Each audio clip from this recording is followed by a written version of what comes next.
ఏమన్నారు వాళ్ళు ఎలక్షన్లకు ముందు?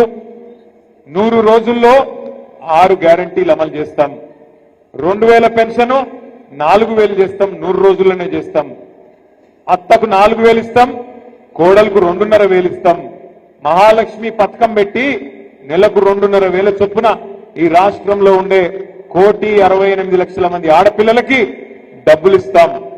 లగ్గం చేసుకుంటే కేసీఆర్ ₹1,00,000 ఇస్తుండు, మేము తులం బంగారం ఇస్తాం. చదువుకుంటే ఆడపిల్లలకు స్కూటీలు ఇస్తాం. 10వ తరగతి పాస్ అయితే 10,000 నెలకు, 12వ తరగతి పాస్ అయితే 15,000, డిగ్రీ పాస్ అయితే 25,000, పీజీ చేస్తే 1,00,000, పిహెచ్డి చేస్తే 5 లక్షలు. ఇట్లా ఆషాఢం సేల్ లెక్క ఇష్టం వచ్చిన బంపర్ ఆఫర్లు ఇచ్చుకుంటా తిరిగింది. ఇష్టం వచ్చినట్టు మాట్లాడి ఓట్లు వేయించుకున్నారు.